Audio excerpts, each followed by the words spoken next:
Di suatu desa di Bodas, Karangjati, Rembang, Purbalingga, pada tanggal 24 Januari 1916, lahirlah Panglima Besar TNI bernama Jenderal Sudirman.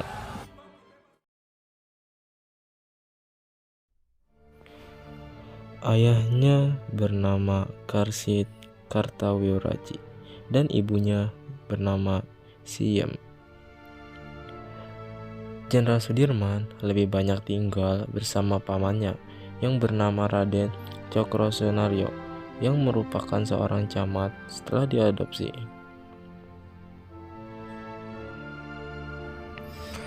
Di usianya yang ke-7 tahun, Sudirman masuk di HIS atau Sekolah Pribumi.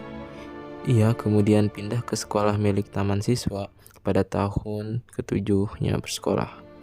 Tahun berikutnya, ia pindah ke sekolah Wiratomo. Lantaran sekolah milik Taman Siswa dianggap sebagai sekolah liar oleh pemerintah Belanda.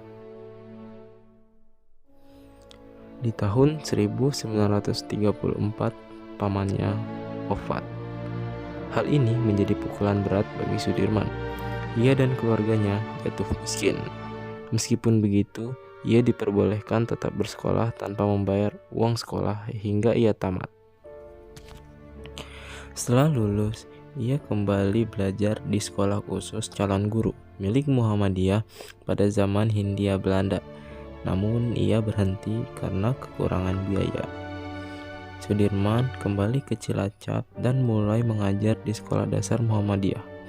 Di sini pula ia bertemu dengan Alifah, temannya sewaktu sekolah, yang kemudian mereka menikah.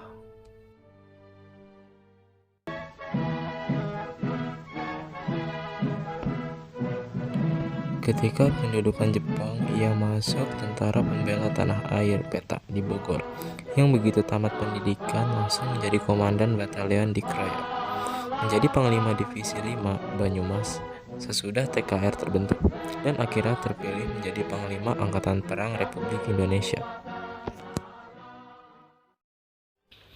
Pada tanggal 12 November 1945, Sudirman yang kala itu berumur 29 tahun terpilih sebagai pemimpin TKR. Sudirman kemudian diproklamasikan sebagai seorang jenderal. Ia juga menunjuk Urip Sumoharjo sebagai kepala staf TKR. Walaupun begitu, ia ketika itu belum secara resmi dilantik oleh Presiden Soekarno-Hatta sebagai kepala TKR. Ketika pasukan sekutu datang ke Indonesia dengan alasan untuk melucuti tentara Jepang, ternyata tentara Belanda ikut dibonceng. Karenanya, TKR akhirnya terlibat pertempuran dengan tentara sekutu. Demikianlah pada Desember 1945, pasukan TKR yang dipimpin oleh Sudirman terlibat pertempuran melawan tentara di Inggris, Ambarawa. Pada tanggal 12 Desember tahun yang sama, dilancarkan serangan serentak terhadap semua kedudukan Inggris. Pertempuran yang berkobar selama 5 hari itu akhirnya memaksa pasukan Inggris mengundurkan diri ke Semarang. Jenderal Sudirman yang saat itu berada di Yogyakarta sedang sakit. Keadaannya sangat lemah akibat paru-parunya yang hanya tinggal satu yang berfungsi. Dalam agresi militer kedua Belanda itu, Yogyakarta pun kemudian berhasil dikuasai oleh Belanda. Maka dengan ditandu, ia berangkat memimpin pasukan untuk melakukan perang gerilya. Kurang lebih selama 7 bulan, ia berpindah-pindah dari hutan ke hutan yang lain, dari gunung ke gunung yang lain, dalam keadaan sakit dan lemah sekali, sementara obat juga hampir tidak ada.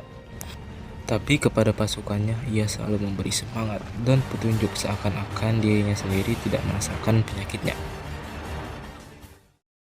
Menurut biografi Jenderal Sudirman, diketahui setelah berjuang keras melawan penyakitnya pada tanggal 29 Januari 1950, Panglima Besar Sudirman wafat di Magelang.